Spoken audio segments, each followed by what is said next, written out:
بسم اللہ الرحمن الرحیم الحمد للہ الذی جعلنا من المتمسکین بولایت امیر المومنین اللہم ایاک نعبد و ایاک نستعین الصلاۃ والسلام بتحیۃ والاکرام علی اشرف الانبیاء والمرسلین واولادہ الطیبین الطاہرین المعصومین ثم الصلاۃ والسلام علی اولاد الحسین وصحاب الحسین وانصار الحسین وعوان الحسین ولعن اللہ تعالی علی اعداء الحسین اما بعد فقد قال رسول اللہ صلی اللہ علیہ وآلہ وسلم بسم اللہ الرحمن الرحیم ان الحسین مصباح الہدی و سفینۃ النجات۔ مومنین اکرام، ناظرین محترم، سامعین گرامی قدر، میری دعا ہے کہ مخدوم عالمیان شہزادی کونین آپ کی اس عبادت کو اپنی بارگاہ میں شرف قبولیت عطا فرمائے۔ ولایت علی چینل 313 کے وسیلہ سے ہم آپ سے مخاطب ہیں۔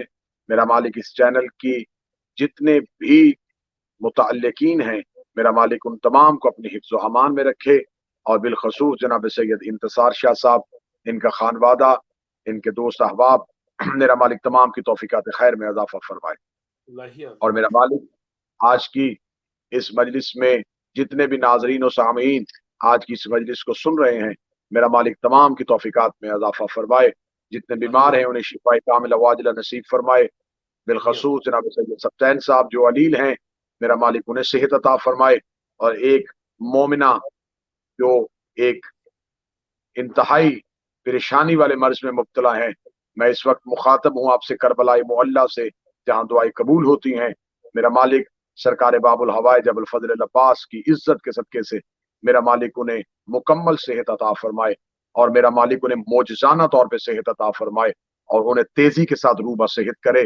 سرکار باب الہوائے اپنا خصوصی کرم فرماتے ہوئے میرے مالک مجھے یقین ہے کہ ہماری اس آس اور ہماری اس التجا کو اپنی بارگاہ میں قبول فرمائیں گے، اور اس مومنہ کو مکمل صحت عطا فرمائیں گے۔ ہمارا موضوع گفتگو جو ہم جسے لے کے چل رہے ہیں، اسی موضوع کو لے کے آگے بڑھتے ہیں۔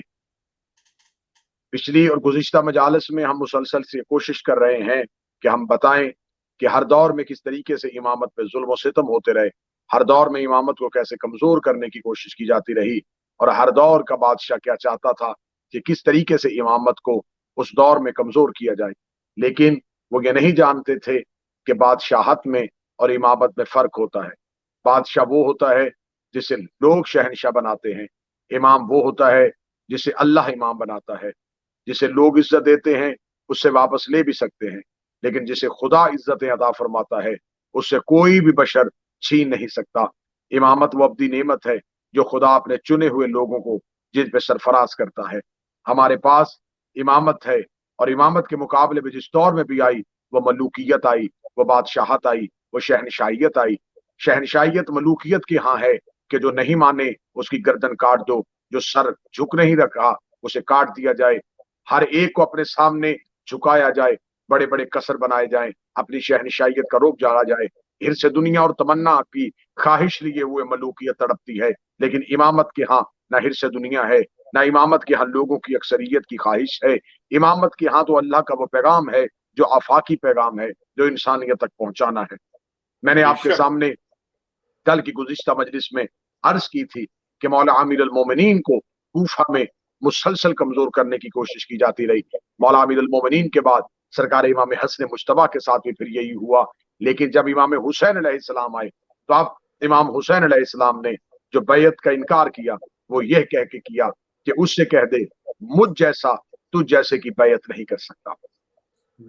اب یہ جو جملہ تھا امام حسین علیہ السلام کا، یہ انکار بیعت صرف حسین ابن علی کی طرف سے نہیں تھا۔ امام حسین نے فرمایا تھا کہ ہم میں سے کوئی بھی اس جیسے کسی کی بھی بیعت نہیں کرے گا۔ یا میں جملہ آسان کروں، امام حسین یہ کہنا چاہتے تھے کہ جو بھی ہم جیسے کسی سے بیعت مانگے گا وہ اس دور کا یزید کہلوائے گا۔ بے شک۔ اب میرا سوال انسانیت سے یہ ہے کہ آج بہت سی بحثیں ہمیں بھی دیکھنے کو ملتی ہیں، بہت سی بحثیں ہمیں بھی سننے کو ملتی ہیں، اور سوشل میڈیا پہ اکثر یہ بحث ہو رہی ہوتی ہے کہ مولا امیر المومنین نے اپنے سے پہلے، اپنے سے گزشتہ جو لوگ تھے کیا ان کی بیعت کی تھی یا نہیں کی تھی۔ آپ اس تاریخی بحث میں بعد میں آئیے گا کہ بیعت ہوئی تھی یا نہیں ہوئی تھی۔ آپ یہ پہلے بتائیے کہ بیعت کہتے کسے ہیں، بیعت کا لغوی معنی کیا ہے، بیعت کا مفہوم کیا ہے۔ بیعت کا مصدر بے ہے، بے کہتے ہیں بیچنا، بہ کہتے ہیں خریدنا، یعنی کہ بیعت میں دو لوگوں کا ہونا ضروری ہے، کوئی بھی شخص اکیلا بیعت نہیں کر سکتا، بیعت تقاضا رکھتی ہے دو لوگ ہوں، ایک بیعت لے رہا ہو، ایک بیعت دے رہا ہو، ایک بیعت کروا رہا ہو، ایک ہی بیعت ہو رہی ہو، یعنی کہ یہ معاہدہ ہے، یہ ایگریمنٹ ہے دو لوگوں کے درمیان، دو لوگ، جیسے تجارت کا اصول ہے کہ کوئی چیز بیچنی ہو تو اسے خریدار چاہیے، اور خریدنے کا اصول ہو کہ کوئی بیچنے والا چاہیے، لہذا خرید و فروخت کا جو اصول ہے، جو تجارت کا اصول ہے، یہی بیعت کا اصول ہے۔ بیعت انہی لوگوں کی ہوتی ہے کہ ایک بیعت کر رہا ہو اور ایک ہی بیعت ہو رہی ہو، یا بیعت کروائی جاتی ہے یا بیعت کی جاتی ہے۔ اب لفظ بیعت کو سمجھیے گا، اور آج کی اس مجلس میں اسی کے ضمن میں ہم گفتگو کر دیں گے۔ بیعت کہتے ہیں کچھ بیچنا، کچھ خریدنا۔ تو جب ہم نے تمام علماء سے پوچھا کہ آخر یہ لفظ بیعت ہے کیا، کیا بیچا جاتا ہے، کیا خریدا جاتا ہے، تو انہوں نے کہا کہ بیعت میں نفس بیچا جاتا ہے اور آخرت خریدی جاتی ہے، یعنی کہ اپنا نفس کسی کے آگے بیچ دینا اور اس کی مرضی کے مطابق اپنے آپ کو کر لینا، پھر اس سے اس کے بدلے میں آخرت خرید لینا۔ اب آپ جی مجھے بتائیں کہ آپ جس کی بیعت کر رہے ہیں، اس کا مطلب آپ اس کے آگے نفس بیچ رہے ہیں، اور جس کے آگے آپ نفس بیچ رہے ہیں کم از کم وہ اس قابل ہو کہ وہ آپ سے نفس خرید کے آپ کو آخرت دے سکے۔ اب میں بہت بڑی تاریخی غلطی کا سواب کیونکہ میں ہر روز کی مجلس میں کوشش کر رہا ہوں کہ ایک نہ ایک جواب ایسا ضرور آئے جو آج کی جس روز کی بھی مجلس ہو، اس روز کی مجلس کی وہ ہیڈ لائن بن جائے۔ آج کی مجلس کا اس ٹاپک پہ جسے میں ایک امتیازی نقطہ کہنا چاہوں گا، وہ نقطہ میں آپ کے سامنے بیان کرنے لگا ہوں۔ لوگ بحث کر رہے ہیں کہ امیر المومنین نے بیعت کی تھی یا نہیں کی تھی، اور وہی لوگ کہہ رہے ہیں کہ بیعت کہتے ہیں نفس کے بیچنے کو، یعنی کہ نفس بیچا جاتا ہے۔ اب آئیے میں قرآن کی طرف چلتا ہوں۔ خداوند متعال قرآن میں ارشاد فرماتا ہے وَمِنَ النَّاسِ مَن يَشْرِي نَفْسَهُ ابْتِغَاءَ مَرْضَاتِ اللَّهِ وَاللَّهُ رَءُوفٌ بِالْعِبَادِ، اور انسانوں میں ایک ایسا بھی ہے جس نے ہجرت کے بستر پہ سو کے اپنا نفس بیچا تھا اور خدا سے مرضیاں خریدی تھی۔ اس کا مطلب ہے کہ امیر المومنین نے ہجرت کے بستر پہ سو کے اپنا نفس توحید کو بیچ دیا تھا۔ تو جب علی نے اپنا نفس توحید کو بیچ دیا تھا، تو اب اگر کوئی علی سے بیعت مانگ بھی رہا تھا تو بیعت ہوتی ہے اپنا نفس بیچنے کی، تو امیر المومنین کا نفس تو علی کے پاس تھا ہی نہیں، وہ تو پہلے ہی خدا کو بیچ چکے تھے۔ تو آپ مجھے بتائیں کہ بیعت نفس کی ہوتی ہے اور علی نفس اللہ ہے، اور جو اللہ کا نفس ہو وہ انسان کے ہاتھ میں بیعت نہیں کر سکتا۔ کیا بات ہے قبلہ، نعرہ حیدری، یا علی علی علی علی علی، جی قبلہ۔ بیعت میں نفس بیچا جاتا ہے، تو اگر کوئی مولا امیر المومنین سے بیعت مانگ رہا تھا تو وہ بیعت کیسی ہو سکتی تھی؟ کیا وہ اللہ سے بیعت مانگ رہا تھا؟ کیا وہ خدا کا نفس خرید رہا تھا؟ تو کس میں طاقت ہے کہ وہ خدا کا نفس خریدے؟ امیر المومنین کی بیعت توحید سے ہو چکی تھی، یعنی کہ میں لفظ اور آسان کروں گا اور دو شہنشاہ مولا امیر المومنین کے بیٹوں کے روبرو میں جملہ کہنے لگا ہوں کہ امیر المومنین کے لیے خریدار بھی توحید ہوتی ہے۔ بے شک، یا لفظ اچھا کر کے کہتا ہوں، علی سے کچھ خریدنے کے لیے اللہ ہونا ضروری ہے۔ کیا بات ہے، نعرہ حیدری، یا علی علی علی علی علی، جی قبلہ۔ یا میں لفظ اور اچھا کر کے کہنے لگا ہوں کہ علی کو اپنی تجارت کے لیے آگے کم از کم توحید چاہیے، کیا بات ہے قبلہ، جیو۔ آگے وحدت ہو تو علی کچھ بیچے۔ اور خدا نے کیا کہا کہ ہم نے نفس خرید لیا ہے۔ اب امیر المومنین کا نفس امیر المومنین کے پاس نہیں، وہ نفس اللہ ہے، وہ اللہ کا نفس ہے۔ اب علی کا ارادہ نہیں، اللہ کا ارادہ ہے۔ علی کا کام نہیں، اللہ کا کام ہے۔ تو اب جب ہجرت کے بستر پہ مولا امیر المومنین نے اپنا نفس ہی توحید کو بیچ دیا، تو اس کا مطلب ہے کہ اب علی جو کریں گے وہ ارادہ اللہ کا ارادہ ہوگا، وہ اختیار اللہ کا اختیار ہوگا، وہ معجزہ اللہ کا معجزہ ہوگا۔ تو اب اگر امیر المومنین فضائل میں ٹھوکر مار کے مردہ زندہ کرتے ہیں تو یہ نہ سمجھو کہ ابو طالب کا بیٹا مردہ زندہ کر رہا ہے، یہ لفظوں کہ اللہ کا ارادہ مردے کو زندہ کر رہا ہے۔ کیا بات ہے، نعرہ حیدری، یا علی علی علی علی، کیا بات ہے، جیو قبلہ۔ اور خدا نے اس سودے میں کیا کیا ہے؟ خدا نے یہ سودا یہ کیا ہے، خدا نے یہ تجارت یہ کی ہے کہ نفس خریدا ہے اور مرضیاں بیچ دی۔ اب آپ ایک لفظ اکثر سنتے ہیں کہ آپ کسی سے پوچھتے ہیں کہ صاحب یہ کام ہو جائے گا، وہ کہتا ہے انشاءاللہ، اگر اللہ کی مرضی ہوئی۔ آپ ہماری طرف آئیں گے اگر اللہ نے چاہا، آپ یہ کام کریں گے ہاں اگر خدا کی مرضی ہوئی۔ تو اب ہر انسان اللہ کی مرضی ڈھونڈ رہا ہے، لیکن یہ تو دیکھو کہ مرضی الہی ہے کس کے پاس؟ ہجرت کے بستر پہ سو کے امیر المومنین نے اللہ کی مرضیاں خرید لی۔ اب خدا کی تمام مرضیوں کا مالک علی۔ بے شک۔ اب اگر ایک چیز میری ملکیت ہے، ایک رومال، ایک گھڑی میری ملکیت ہے، تو جب وہ ہے میری ملکیت تو میری مرضی ہے میں جسے مرضی دوں۔ کوئی مجھ سے سوال کرنے کا حق نہیں رکھتا، کیونکہ میں اس کا مالک ہوں، میری مرضی ہے، میں اپنی مرضی کو جہاں چاہے استعمال کروں۔ تو امیر المومنین کو اللہ کی مرضی کے آئینے میں ذرا دیکھ کے دیکھنا کہ جب علی اللہ کی مرضی ہے تو اب علی کی مرضی ہے، چاہے گناہ گار کو جہنم سے اٹھا کے جنت میں بھیج دے اور چاہے پرہیزگار کو جنت سے نکال کے جہنم میں پھینک دے۔ بے شک۔ کیونکہ یہ مرضی ہے علی۔ امیر المومنین نے خدا سے خدا کی مرضیاں خرید لیں، اور یہ ہے بیعت۔ امیر المومنین نے اگر بیچا ہے اپنا آپ تو توحید کو بیچا ہے۔ بے شک۔ اگر کوئی یہ پوچھے کہ مولا امیر المومنین نے تلوار کیوں نہیں نکالی، مولا امیر المومنین نے یہ کام کیوں نہیں کیا، تو علی کے پاس اپنا ارادہ اور اپنی مرضی تو تھی ہی نہیں۔ مولا امیر المومنین خدا کا ارادہ تھا کہ بدر میں لڑے تو لڑا، خدا کا ارادہ تھا کہ احد میں لڑے تو لڑے، خدا کا ارادہ تھا خیبر و خندق میں لڑے تو لڑے، خدا کا ارادہ تھا کہ اب تلوار نیا میں چلی جائے، نیا میں چلی جائی، اب جمل میں باہر نکل آئے، باہر نکل آئی، اب پھر اندر چلی جائے، پھر اندر چلی گئی، اب سفین میں پھر باہر نکل آئے، پھر باہر نکل آئی، اب پھر اندر چلی جائے، پھر اندر چلی جائی۔ اب خدا کا ارادہ تھا کہ سر سجدے میں جھک جائے تو جھک گیا، اب خدا کا ارادہ تھا کہ سر پہ ضرب لگ جائے تو لگ گئی، جب لگی تو انہوں نے کہا فوز تو بے رب الکعبہ، رب کعبہ کی قسم علی کامیاب ہو گیا، اس لیے کہ علی نے جو بھی کیا ہے وہ اللہ کے ارادے سے۔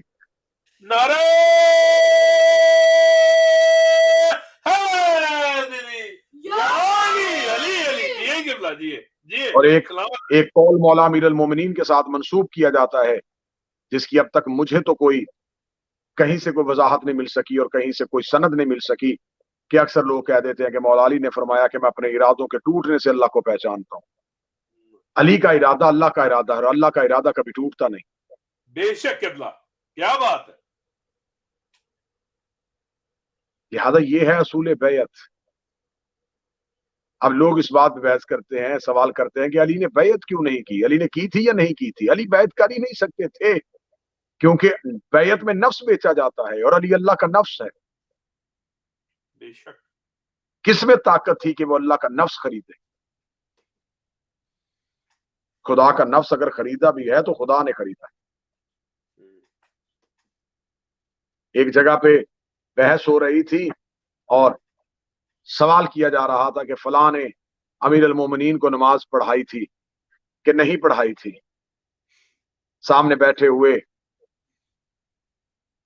شیعہ عالم دین کی آواز آئی، اس نے کہا آپ اس بات پہ بحث کر رہے ہو کہ علی کی نماز، علی نے فلاں کے پیچھے نماز پڑھی یا نہیں پڑھی، میں تو اس شخص پہ حیران ہو رہا ہوں جو نماز کے آگے کھڑا ہو گیا۔ کیا بات۔ اگر تم کہہ رہے ہو کہ فلاں شخص نے نماز پڑھائی تھی تو کون ہے جو نماز کے آگے کھڑا ہو گیا تھا؟ کیونکہ علی خود نماز۔ بے شک۔ تو اب یہ بیعت جو تھی، یہ بیعت معصوم غیر معصوم کے ہاتھ میں کر ہی نہیں سکتا۔ تو مولا امام حسین مجتبیٰ نے جب امام حسن مجتبیٰ کے بعد امام حسین کریم نے جب بار بار امامت کو کمزور کرنے کی کوشش کی جا رہی تھی تو مولا کریم کربلا نے کہا مجھ جیسا تجھ جیسے کی بیعت نہیں کر سکتا، میں تمہاری بیعت نہیں کروں گا۔ یہ انکار بیعت صرف حسین ابن علی کی طرف سے نہیں تھا۔ اب امام حسین یہ جملہ کہہ کے مدینہ چھوڑ چکے، مکہ میں آ کے توقف کیا، مکہ میں آ کے قیام کیا، اور مکہ میں قیام کے دوران لوگوں کی اکثریت مولا امام حسین سے ملنے کے لیے، مشاورت کے لیے آتی رہی، اور مولا امام حسین لوگوں کو یزید کی سوچ کے بارے میں آگاہ کرتے رہے اور بتاتے رہے کہ یزید اسلام کے ساتھ کیا کھیل کھیلنا چاہتا ہے۔ دیکھیے آپ آج کے دور میں مسلمانوں کے بہت سے فرقے دیکھ رہے ہیں، جتنا پیچھے جاتے جائیں گے فرقے کم ہوتے جائیں گے، جیسے جیسے دور آگے آ رہا ہے فرقوں میں اضافہ ہو رہا ہے۔ آپ آج سے 50 سال پیچھے دیکھ لیں تو اتنے فرقے نہیں تھے، 100 سال پیچھے دیکھیں تو اتنے بھی نہیں تھے، 200 سال پیچھے دیکھ لیں، پہلی صدی ہجری میں چلے جائیں، دوسری صدی ہجری میں چلے جائیں، تو جیسے جیسے آپ تاریخ میں پیچھے جاتے جائیں گے ویسے ویسے آپ کو فرقے کم نظر آتے جائیں گے۔ اور اگر آپ پیچھے چلتے چلتے تاریخ میں 61 ہجری میں پہنچے تو 61 ہجری میں کربلا میں 2 ہی فرقے تھے، یا حسین والے تھے یا یزید والے تھے۔ لبیک یا حسین، لبیک یا حسین، لبیک یا حسین۔ اسلام میں جو پہلے 2 فرقے بنے وہ 61 ہجری کو کربلا میں بنے، اس سے پہلے اسلام میں کفر ملا ہوا تھا، کفر کو، منافقت کو اسلام سے نکالا ہی نہیں جا رہا۔ مکہ میں لوگ کافر تھے، رسول نے کلمہ پڑھوایا، مسلمان ہوئے، مسلمان ہو کے کچھ لوگ منافق بن کے اسلام میں داخل ہو گئے، اب وہ اسلام کے اندر ہی تھے۔ غدیر میں ولایت علی کے اعلان نے ایمان اور بے ایمان کی فرق کو سمجھایا تھا، لیکن جو اسلام میں باقاعدہ فرقے بنے وہ کربلا میں تھے۔ کربلا میں دونوں طرف فوج تھی، ادھر لاکھوں ادھر 72، لیکن دونوں اللہ کو مان رہے تھے، قرآن کو مان رہے تھے، نماز پڑھ رہے تھے، تمام احکامات ایک جیسے تھے، لیکن فرق صرف اتنا تھا کہ ایک مکتب کے پاس علی ولی اللہ تھا اور دوسرے کے پاس نہیں۔ نعرہ ولایت علی ولی اللہ، نعرہ اس کا مطلب ہے حیدری یا علی علی علی علی۔ حسینیت اور یزیدیت کے بنیادی فرق کا نام علی ولی اللہ ہے۔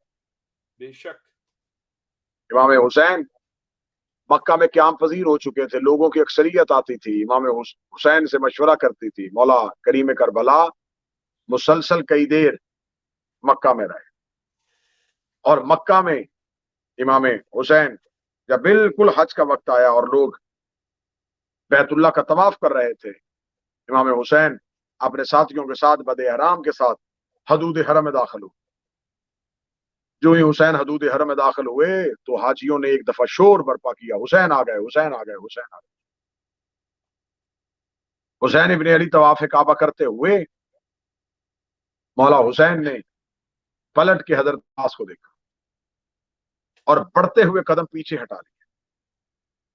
ایک بات میرے معزز سامعین ضرور سمجھیے، احکامات حج میں ہے کہ اگر آپ نے حج کا لباس یعنی کہ احرام پہن لیا ہو اور آپ طواف میں آ گئے، طواف کرتے ہوئے بغیر کسی شرعی عذر کے اگر آپ کا قدم پیچھے کی طرف ہٹے تو آپ کا طواف باطل ہو جاتا ہے،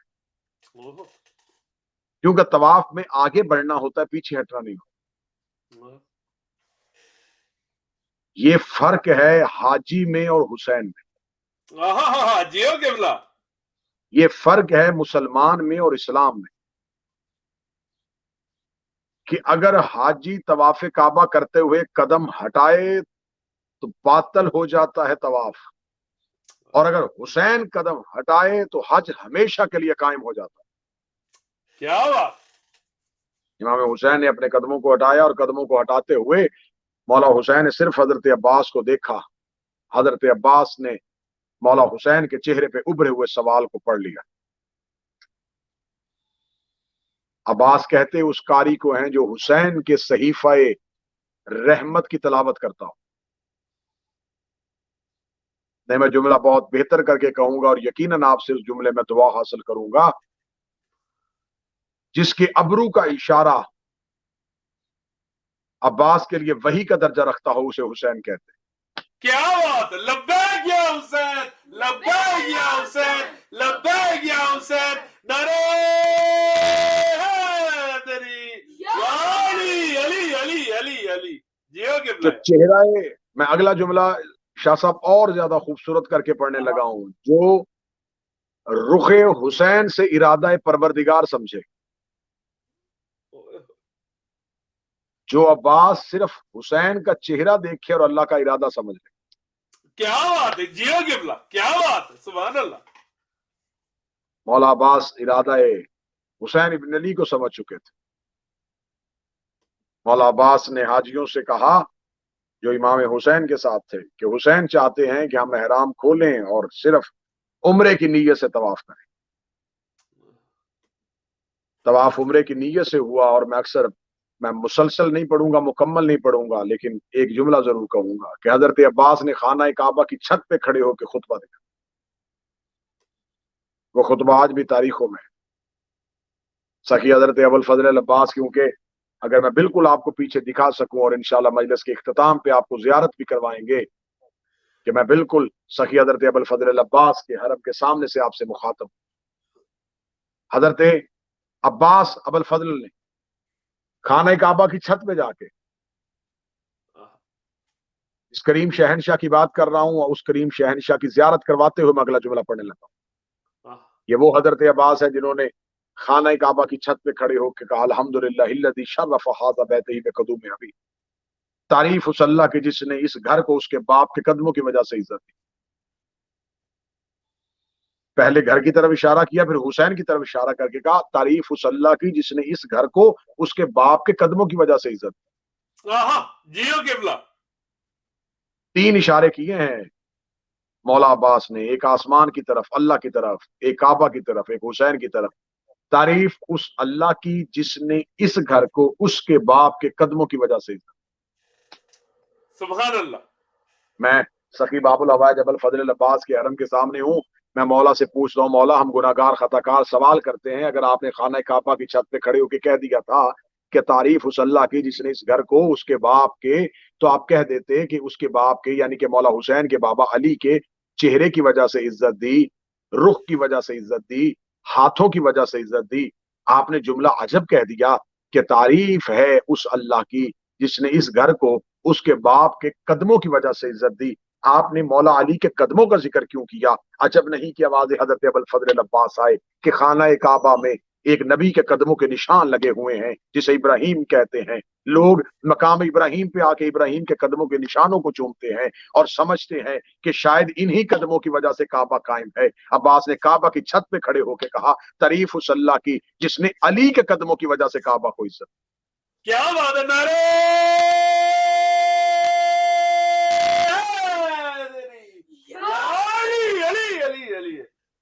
کعبہ بیت اللہ بنا تھا سبحان اللہ تو مولا امیر المومنین کے قدموں کی وجہ سے. یہ قابل سجدہ ہوا تھا تو علی بن ابی طالب کے قدموں کی وجہ سے. بے شک. یہ کہنے کے بعد حضرت باب ابوالفضل العباس نے کہا یہ صرف گھر تھا، اسے قبلہ ہم نے کیا ہے. یہ تو صرف ایک کمرہ تھا، اسے قبلہ ہم نے کیا ہے. اسے لوگوں کے سر اس کی جانب ہم نے جھکائے ہیں. لوگوں کو کیا پتا تھا کہ کسے سجدہ کرنا ہے؟ ہم نے بتایا اسے سجدہ کرنا ہے. بے شک. تم تو پتھروں کو پوج رہے تھے، تم تو بتوں کی پرستش کر رہے تھے، ہم نے تمہیں بتایا ہے کہ یہ اللہ کا گھر ہے، اسے سجدہ کرو. تو مجھے آج تک مسلمانوں کا فلسفہ سمجھ میں نہیں آیا کہ نبی اینٹوں کے ایک کمرے کی طرف ہاتھ کر کے کہہ دے یہ اللہ کا گھر ہے تو لوگ قیامت تک اسے کعبہ مان لیتے ہیں، اور وہ غدیر میں ہاتھ اٹھا کے کہے یہ اللہ کا ولی ہے تو اسے علی ولی اللہ کیوں نہیں مانا؟ نعرہ حیدری یا علی. دشمنان اہل بیت کو لعنت بے شمار، جو نہ کرے اس پر بھی لعنت بے شمار. ضربے بے شمار. دوبارہ جو سنیے گا کہ رسول ایک چھوٹے سے کمرے کی طرف اشارہ کر کے کہے یہ بیت اللہ ہے تو قیامت تک مسلمان بغیر اختلاف کے اسے بیت اللہ ماننا شروع کر دیں. اور جسے دن کی روشنی میں ہاتھوں سے پکڑ کے اٹھا کے کہے یہ ولی اللہ ہے، اسے ولی اللہ کیوں نہیں مانا؟ اس کا مطلب ہے رسول کے کہنے پہ بیت اللہ مان لیا، علی ولی اللہ نہیں ماننا. فرق صرف یہی ہے کہ وہاں پتھر کا بنا ہوا گھر سا اور پتھروں سے پرانی رشتہ داری تھی اور علی سے پرانی دشمنی تھی. پتھروں کی پوجا کرنے والوں نے پتھر کے آگے تو سر کو جھکا دیا، لیکن امیر المومنین کو ولی اللہ نہیں مانا. مولا کی آواز آئی یہ صرف گھر تھا، اسے قبلہ ہم نے کیا ہے. یہ کہنے کے بعد مولا سرکار حضرت، کیونکہ یہ جملے میرے بے ساختہ زبان میں آ گئے، شاید میں سخی مولا کے قدموں میں بیٹھا تھا، بالکل مولا عباس کے حرم کے سامنے بیٹھا ہوں، تو شاید عباس چاہتے تھے یہ جملہ مولا کے حرم کے سامنے میں آپ کی سماعتوں کے حوالے کروں کہ مولا سرکار ابوالفضل العباس نے ان کی طرف دے کے کہا کہ تم لوگوں کا ارادہ تھا کہ تم حسین کو حج نہ پڑھنے دو، تم کون ہوتے ہو کہ حسین کے رستے کو روکو؟ اگر وہ چاہے تو کعبہ اڑ کے حسین کے قدموں میں آ جائے۔ کیا بات ہے جیو کے بلانا یا علی علی علی علی، کیا بات ہے۔ کیونکہ لوگوں کا حج ہوتا ہے کعبے کے طواف کرنے سے، کعبے کی عبادت ہوتی ہے حسین کی زیارت کرنے سے۔ جیو کے بلا، سبحان اللہ، بے شک۔ اگلا جملہ میرا نہیں، یہ میرے شہنشاہ کی نگری ہے اور میرے شہنشاہ سن رہے ہیں۔ سرکار باب الحوائج نے کہا تم حجر اسود کو چومتے ہو اور حجر اسود میرے مولا حسین کے ہاتھوں کو چومتا ہے۔ کیا بات ہے، کیا بات ہے، جیو کے بلا،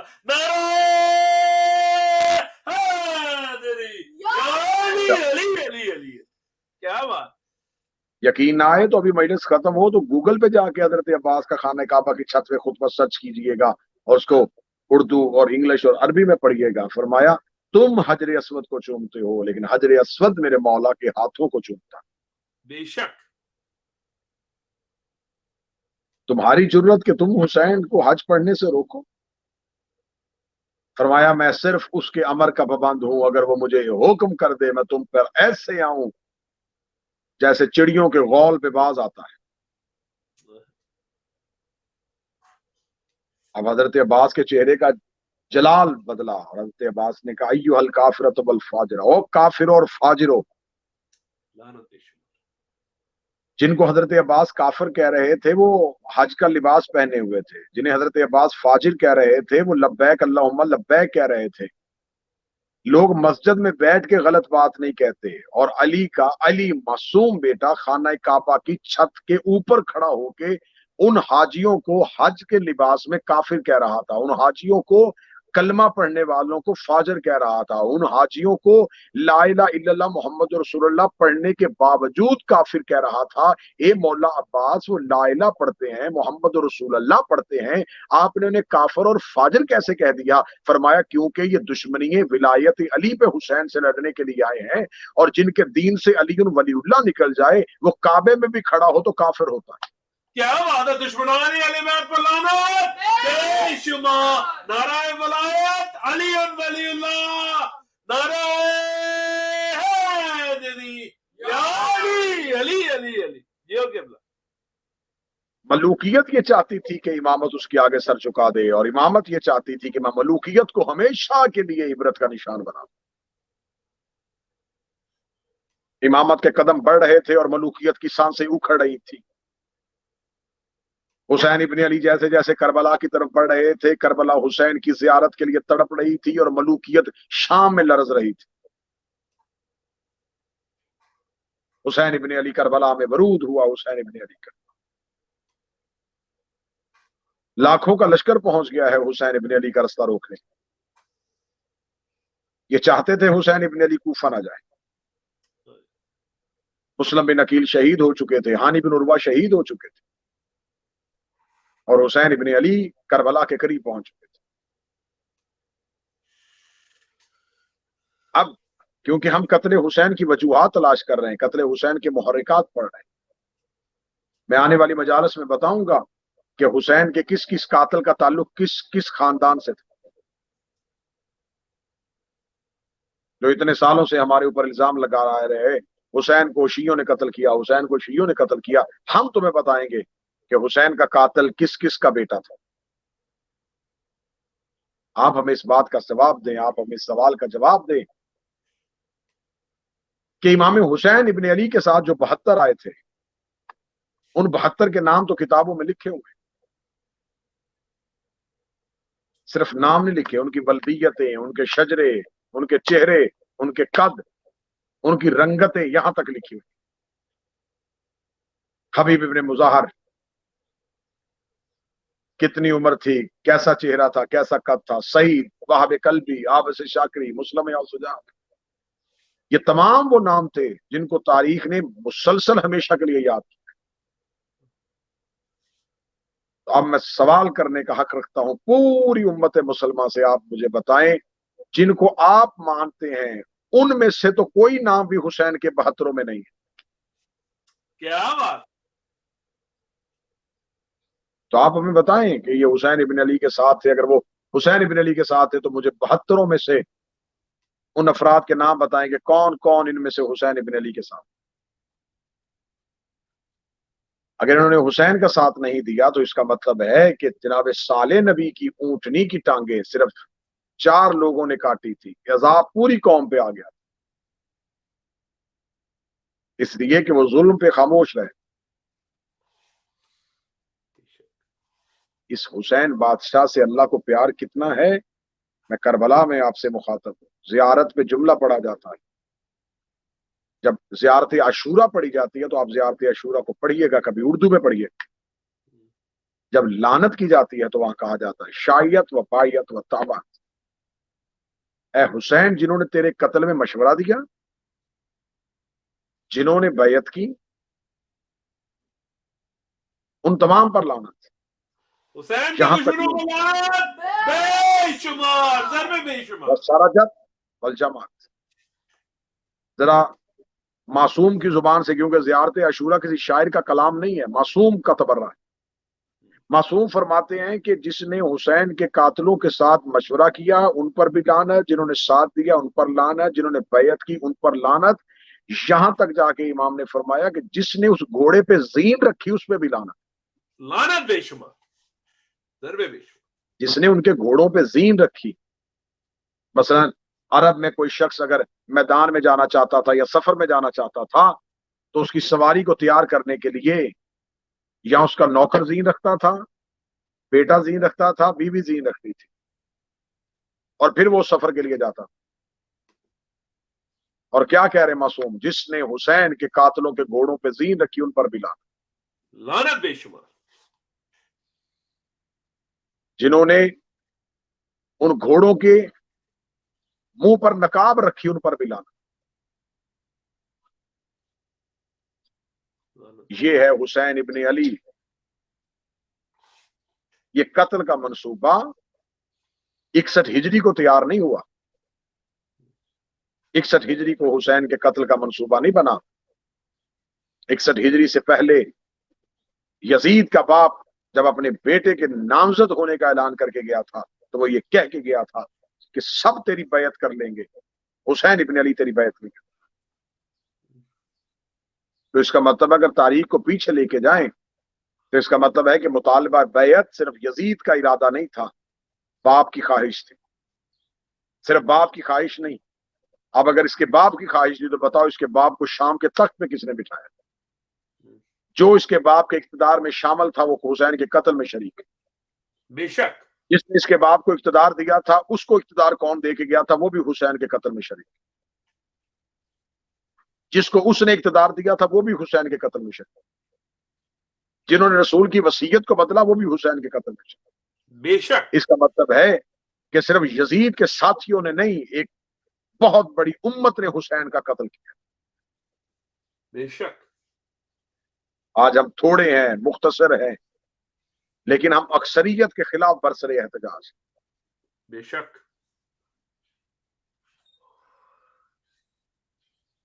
لیکن اس خون کا انتقام ابھی باقی ہے. ابھی انتقام نہیں ہوا.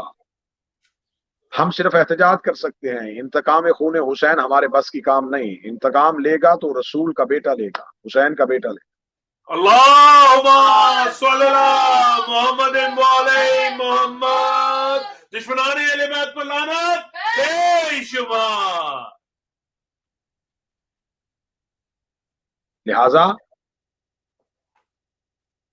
قتل حضرت امام حسین علیہ السلام میں صرف اس دور کے لوگوں کو شامل کرنا یہ عقل کے تقاضے کے بالکل منافی. جب رسول کے جانے کے بعد پہلے ہی دن اقتدار اہل بیت سے چھین لیا گیا تو جب اس کھیل کے اصل کھلاڑی میدان سے پیچھے ہٹے تو بازی ہاتھوں سے نکل گئی. کہ ابو العالی مودودی جیسے بندے کو بھی لکھنا پڑ گیا کہ علی کے بعد خلافت راشدہ کا خاتمہ ہو گیا، پھر صرف ملوکیت تھی. لیکن آپ اگر بتائیں کہ اسلام میں بادشاہت آئی، اسلام میں ملوکیت آئی، یہ ہے اہل بیت کو چھوڑنے کی سزا کہ تم نے امامت کو نہیں مانا، تمہیں یزید کو خلیفہ ماننا پڑا، لعنت تمہیں بے شمار مروان کو خلیفہ ماننا پڑا، تمہیں خانہ کعبہ پہ آگ برسانے والے کو خلیفہ ماننا پڑا، تمہیں شراب پی کے نماز پڑھانے والے کو امام ماننا پڑا، لعنت بے تمہیں شمار بدھ والے دن جمعہ پڑھانے والے کو امام ماننا پڑا۔ سچے امام کو چھوڑنے کی اس سے بڑی سزا کیا ہوتی ہے کہ بد کرداروں کو امام ماننا پڑا۔ لعنت بے شمار بنی امیہ کو امام ماننا پڑا، بنی عباس کو اپنا اول الامر ماننا۔ یہ تمام سب کچھ کیوں ہوا؟ اس لیے کہ تم نے حق کے امام کا ساتھ چھوڑا۔ جب آپ حق کی پیروی کرتے ہیں تو پھر تکالیف، مصیبتیں اور مشکلات تو آپ پر آئیں۔ آپ نے بڑا مشکل ہے، نہ کارخانے میں طوطی کی آواز ہے کہ اگر آپ کہیں کہ نہیں، دیکھیں ہمیں کسی کے معززین کو برا نہیں کہنا چاہیے گا، تو میں بڑی معذرت کے ساتھ، معافی کے ساتھ کہوں گا، شیعت صرف علی سے محبت کا نام نہیں، اہل بیت کے دشمنوں سے نفرت کا نام۔ بے شک دشمنان اہل بیت پر لعنت بے شمار، یزید پر لعنت، معاویہ پر لعنت۔ سے محبت کا دعویٰ تو ہندو بھی کرتے ہیں، مولا امیر المومنین سے محبت کا دعویٰ تو عیسائی بھی کرتے ہیں، اہل بیت سے محبت کا دعویٰ تو سکھ بھی کرتے ہیں۔ حسین ابن علی کے میں شہر میں بیٹھا ہوں، حسین ابن علی کے مہمانوں میں تو ہر مذہب کے لوگ۔ تو خدا را یہ ان مولویوں کو جن کو ریال، ڈالر اور پاؤنڈ کے لالچ ہیں، جو خوف کی وجہ سے، جو لالچ کی وجہ سے قوم تک حقائق نہیں پہنچا رہے۔ میں آپ تک یہ حقیقت پہنچا رہا ہوں کہ شیعت صرف اہل بیت سے محبت کا نام نہیں، اہل بیت کے دشمنوں سے نفرت کا نام شیعت۔ دشمنان اہل بیت پر لعنت بے اگر شمار۔ آپ کو اہل بیت کے دشمنوں سے نفرت کرنے کا سلیقہ نہیں آیا تو سمجھو کہ آپ میں شیعت ہے ہی نہیں۔ جیو قبلہ۔ کب امام نے تمہیں کہا ہے کہ آپ ہمارے دشمنوں کو قتل کرو، مارو، تو پھر ہم سمجھیں گے؟ مولا فرماتے کچھ نہیں کر سکتے، دل سے نفرت تو کرو۔ تبرہ کہتے برات کو، برات کہتے اظہار بیزاری کو، بیزار تو ہو جاؤ۔ لیکن اگر آپ بیزار بھی نہیں ہو رہے، آپ لا تعلقی بھی نہیں کر رہے، تو پھر یہ شیعت نہیں ہے کہ آپ علی کو بھی مانے اور علی کے دشمنوں کو بھی مانے، آپ حسین کو بھی مانے اور حسین کے دشمنوں کو بھی۔ آپ کو کسی ایک کو چننا پڑے گا۔ حق کا رستہ کٹھن ضرور ہے لیکن منزل آگے بڑی اچھی ہے۔ بے شک باطل کا رستہ مختصر اور سہل اور آسان ہے لیکن آگے سے دروازہ بند ہے۔ حق کے رستے میں چلو، مشکلات آئیں گی، مصیبتیں آئیں گی۔ میں آپ کو حق پہ چلنے کی نشانیاں بتا دیتا ہوں۔ مولا امیر المومنین سے پوچھا تھا، مولا حق کا رستہ کون سا ہے؟ فرمایا جس میں مشکلات سے مشکلات آتی جائیں وہ حق کا رستہ ہے۔ اگر تمہارے رستے میں کوئی پریشانی نہ آئے اور کوئی بھی شخص تم سے اختلاف نہ کرے تو سمجھ لینا کہ کہیں تمہارے اندر منافقت پل رہی ہے۔ اس لیے مولا نے فرمایا تھا منافق ہوتا ہے وہ انسان جس کے دشمن نہیں ہوتے، جو ہر کسی کو راضی کر لیتا ہے، ہر ایک کو خوش کر۔ حق کے رستے میں چلنے کی نشانیاں یہ ہیں کہ سب سے پہلے اپنے چھوڑیں گے، دوست احباب چھوڑیں گے، مختصر رہو، اکیلے رہنا پڑے گا۔ وہ الزام ذات پہ لگے گا جس کو آپ سوچ بھی نہیں سکتے۔ یہ ہے حق پہ چلنے والوں کی نشانی۔ لیکن جو اس کے مقابلے پہ باطل کو مانیں گے انہیں اقتدار، دنیاوی عزت، شان و شوکت، شاہی پروٹوکول، سب کچھ ملے گا لیکن منزل کوئی نہیں۔ بے شک جتنے لوگوں نے حق کا ساتھ دیا، آپ ان میں سے مجھے کسی ایک کی دنیا حسین دکھائیں۔ ہاں مجھے سلمان محمدی کا محل دکھائیں، ابو ذر کی زمینیں دکھائیں، کمبر کا رقبہ بتائیں، کسی کی مالک اشتر کی شہنشاہیت دکھائیں۔ اس کا مطلب اگر مولا امیر المومنین نے اپنے ہوتے ہوئے اپنے نوکروں کو یہ نہیں دیا، تو ہم آج علی سے کس چیز کا تقاضا کرتے ہیں؟ ایک ہی چیز ہمارے پاس ہے، وہ ہے ولایت علی۔ بے شک دشمنان علی سے نفرت، دشمنان سیدہ سے نفرت، دشمنان حسن سے نفرت، دشمنان حسین سے۔ میرا مالک ہمیں محبت سے زیادہ نفرت کا سلیقہ سکھائے، الہی آمین، اور جو نفرت نہیں کرتے خدا ہمیں ان سے نفرت کرنے کی توفیق عطا فرمائے۔ الہی آمین، الہی آمین۔ جو اہل بیت کے دشمنوں سے محبت کرتے ہیں، میرا مالک ہمیں ان سے نفرت کرنے کی، ہمیں وہ اولاد ہی نہ دے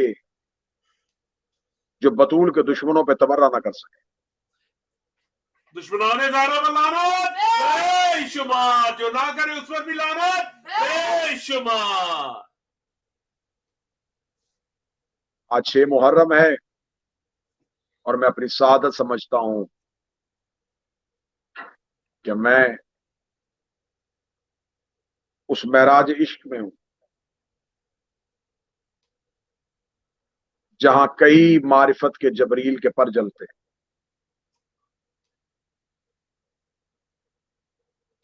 میں اس وقت موجود ہوں کعبہ قوسین اور سدرۃ المنتہا کے درمیان۔ میں اس وقت موجود ہوں حسین کی جنت۔ یہ وہ مقام ہے جہاں پر 6 مہینے کے لال کے لیے حسین ابن علی نے پانی کا مانگا۔ ہائے 3 دن کے تھے شہزادہ علی اصغر جب مولا حسین نے وطن چھوڑا۔ 28 رجب کو چھوڑا، 10 محرم تک اصغر 6 مہینے کے ہو گئے۔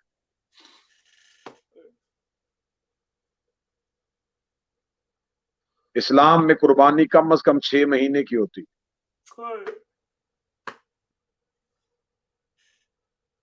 دنیا کا جنگوں کا اصول ہے جو سب سے بہادر ہوتا ہے وہ سب سے آخر میں آتا ہے۔ کتنا بہادر تھا حسین کا اصغر، عباس کے بھی بعد آئے، اکبر کے بھی بعد آئے۔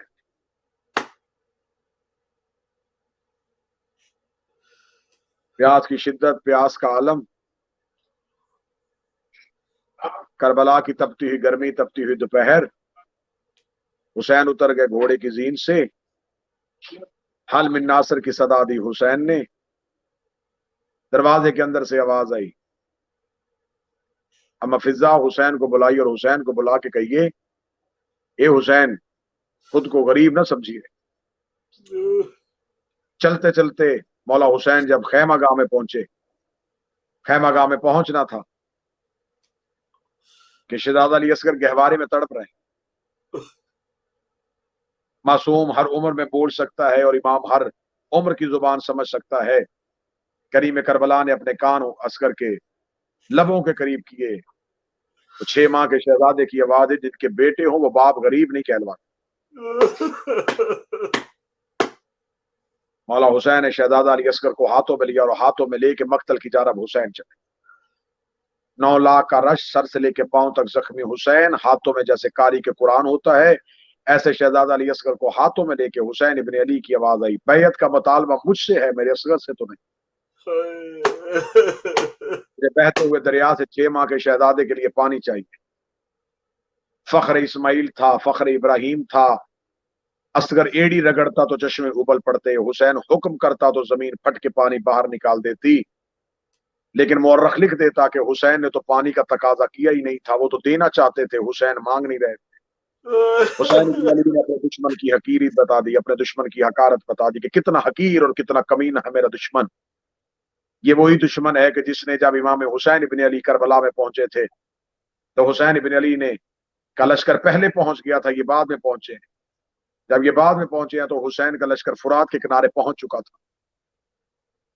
جب یہ آئے تو ان کے منہ پہ اتنی پیاس تھی، شدت تھی، اور یہ ڈر گئے کہ حسین نے فرات کا کنارہ لے لیا ہے، اب ہمیں پانی کون پلائے گا۔ مولا حسین نے اپنے نوکروں سے کہا گھوڑوں سے مشکیزیں اتارو اور ان کو پانی پلاؤ۔